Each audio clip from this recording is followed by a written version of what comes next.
events for a few years. He knows these coaches. He knows Mike LaFleur, Robert Saleh, and a few others. But I don't think the Jets would be able to. That day, I was concerned. Yesterday? Yes. Yesterday. It wasn't yesterday. It was the day before yesterday, no? Yeah, I guess because, well, yeah, it was technically.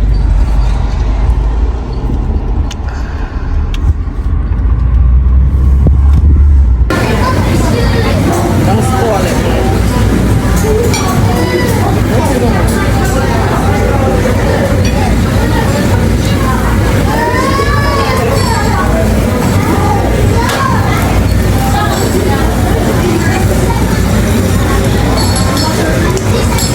I hope he would say my hair was fine. There you go. Wipe your hair. Fireworks. There you go. Wipe your hair. Wipe your eyebrows. Wipe your eyelashes. They new. Somebody done told him that.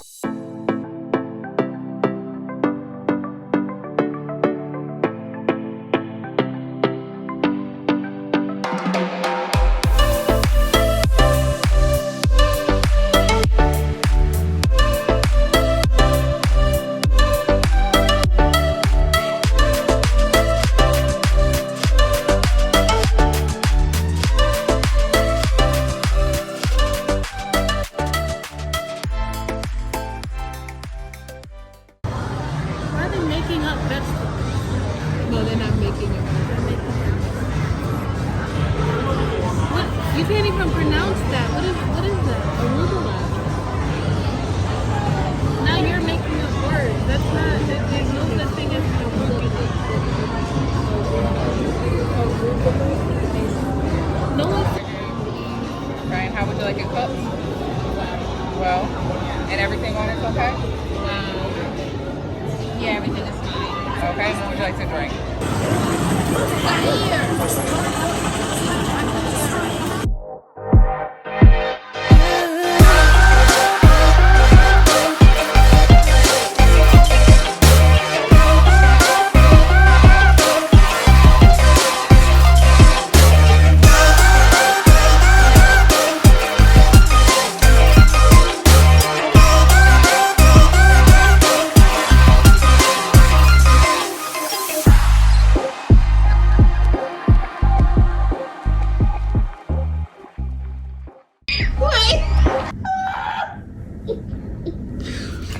Don't need nothing else. Don't even need to see nothing else. Who that? No. Artists write music and perform. That's it though. That's how old? 41. Just stop. Just please stop. Sick of it.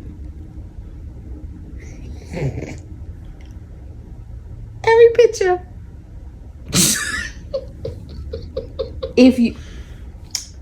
If you jealous of people, kids, stay your hateful ass away from me. You want someone to love yours and can't do the same.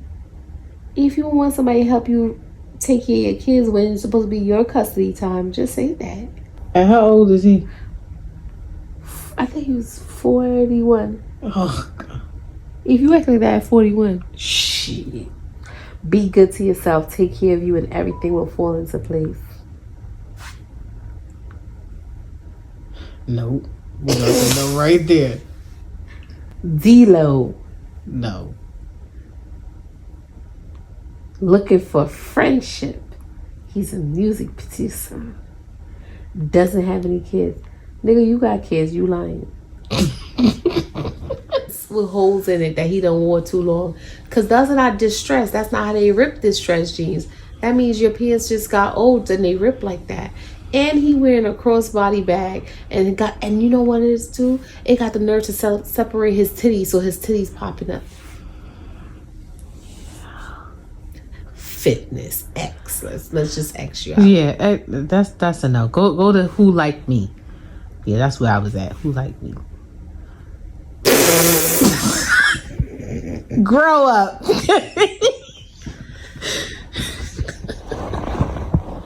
Who's this? In the process of getting a divorce, Okay. I'm just looking for a friend and see where it goes. No Period.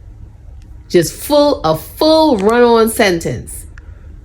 I'm a good man. What I told you. What the fuck I told? He's such a good man that he go through a divorce, but before he even healed from the divorce, he looking for a friend. You don't go find a homeboy. I'm a good man with a good heart, but I just gave it to the wrong person. I'm honest as they come. Now he blaming her in his bio. I'm honest as they come. I don't play with people, and I'm not into any games. I work and is in the process of getting my own business started. I am not rich. So if you're looking for someone to take care of you, I'm not that guy. I'll help, but being taken advantage of will not happen. Not being disrespectful, just had to put it all out there.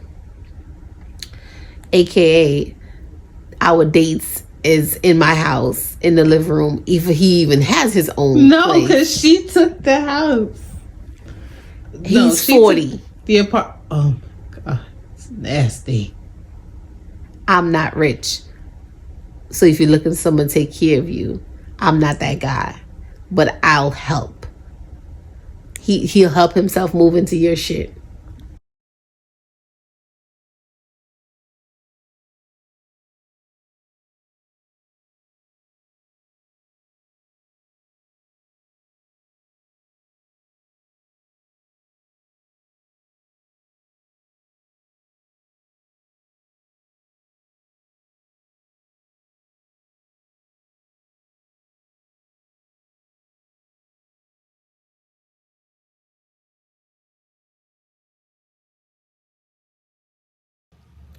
So I decided that I was going to live my life to the fullest and stop staying in the house.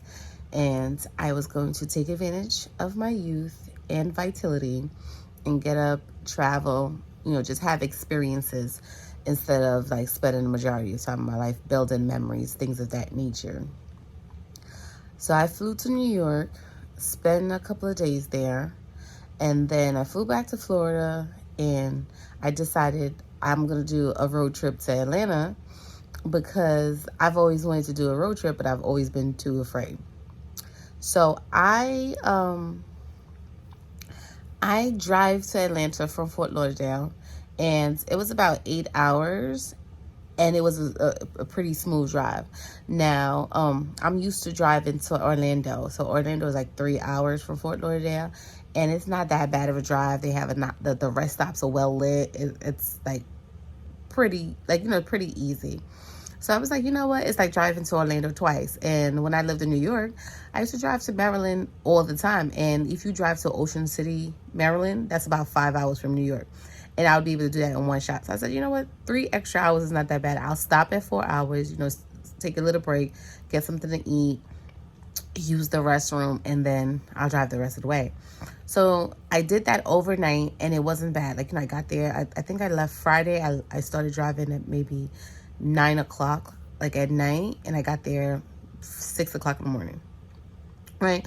So my intentions was to drive back Sunday night. So I left Sunday about, I want to say 9 o'clock again, because I wanted, I took a nap so I could get there, and I wouldn't be falling asleep. The drive was going great. The drive back is always faster than the drive going. Drive was going great. So right until I was about 2 hours away from home, I'm driving down the stretch in this county like there's no lights. The only lights is the headlights of the cars. That's all. And while I'm driving, I'm talking with my friend on the phone. It's about 3 o'clock in the morning. And I see something dark, coming towards me, but I'm going probably 80, 85 miles per hour. Something dark is coming towards me, and it hits my side of the windshield. Now, I'm still driving. I didn't slam on my brakes or anything. I'm still driving, because the first thing that came to my mind was somebody threw something at my car. And if I didn't know if it came out of the car in front of me, or if it was like someone on the side of the road throwing things at cars in an attempt to get them to stop in that desolated area. And I didn't want to take the chance of slowing my car down and then getting out to look, or slowing the car down and then like people pop up out of nowhere. So I decided to keep on driving about 2 miles. And then I pulled over on the shoulder. It's still dark, so I still can't see. Like, it's so dark that if you turn off the headlights, you wouldn't be able to see your hand in front of your face. So it's still dark. I still can't see, but like, it's the windshield is all cracked up, but the passenger side is fine, and I can see like a little slither. So I make the hole a little bit bigger. I have glass all over me. I'm trying not to move as much because I'm like, you know what? I'll pull over to the next rest stop. And I have Geico roadside assistance, and they usually come out like Safe Light to replace the windshield. But I was thinking, I'm like, you know what? There's no people on the road. I'm 2 hours away from home. I pulled over to get some gas. I look at it. I analyze the situation. I was like, you know what? Let me just drive straight home, because my plan was to get here. I figured I'd get back here at 6 o'clock. I was going to take a shower, and I'd be able to go to work. That threw my plans completely off because I was covered in glass stuck in my hands, glass stuck in my hair, glass fragments on my face, on my lashes. I'm scared to get glass in my eye. All over my body. I was looking iridescent and shiny because I had glass all over me. So I ended up just driving straight home because I figured, you know what, let the Safe Light people come, because when I called Geico, I would have had to wait for a towing truck to tow me. There's a limit on how far they can tow you. They would want to tow me to a garage like in that vicinity. Then I would have to wait for the garage to open from 2-3 o'clock in the morning, and then sit there while they replace the windshield, then get back on the road at a time of day where the traffic was going to be horrendous. So I ended up driving home with the windshield. It was still dark outside, hoping that the highway police did not see me, because if they saw me, they would have definitely pulled me off the road. I got home. I still made it here like at 6 o'clock. And I made the order for Safe Life to come out. They're going to come out tomorrow because they don't do same day. So they're going to come out tomorrow. And I had to come in the house and carefully, like first I took a cup of water to like rinse the fragments off of me, and then a shower. I got plenty of pieces in my foot because I was driving barefoot. Plenty of pieces in my foot, in my back, in my hair. When I was rinsing my face, like I had to like gently do this, because when I tell you the pieces of glass was like collected in my eyelashes, and I just had to make sure like I didn't get any glass in my face. And I'm pretty sure like I'm gonna have to vacuum the car out really well, but I'm gonna have to drive with like a towel or something over the seat for a couple of days, because I don't know how long those like glass fragments are gonna stay in there. But I'm just happy that I made it home safe. I still enjoy my trip. I said, you know, one thing about me, I'm always going to have a story to tell. My son was like, when you get older, you're going to have a whole bunch of stories to tell your grandkids. And I was like, you know, you're absolutely right, because something always eventful is happening when I decide to go outside. And if like, I don't want to be a shut-in, because you know, like I feel safest in the house, but you know what? There's home invasions. People can break in your house. There's plenty of things happening. Like being in your house does not guarantee safety. So you just got to get out there and live your life. Like you can't like close yourself off to experiences because you're afraid of what might happen. But definitely like JetBlue, I have JetBlue air credit. I'll probably, I don't think I'll drive again. Like I definitely will just take I'll do the flight, because it's like 2.5 hours to New York, but it should be like an hour to Atlanta. Like I'll definitely take the flight. Like I want to say like Atlanta was like, I love like it's kind of like Florida, but a little bit more trees. But Midtown is a little crazy, but I love the vibe of Atlanta. Like I love the atmosphere, the ambiance. I love the people. Sometimes I don't understand what they're saying. Like my friend, like her neighbor was talking, And you know how when you don't understand what someone's saying, you squint your eyes to understand them better? Like, I was just like, but I still, like, my ear, it was like my ear, it was like a different dialect that my ears is unaccustomed to. Even though I didn't pump my brakes, I don't know, like, my shoulder and my neck is killing me. And I'm about to, like, lay down for the rest of the day. Like, I think I wanted to soak in the tub, but I was scared that I didn't get all the glass off of me, and I was scared of it, like, getting into areas that I don't need to get into, like some sensitive areas.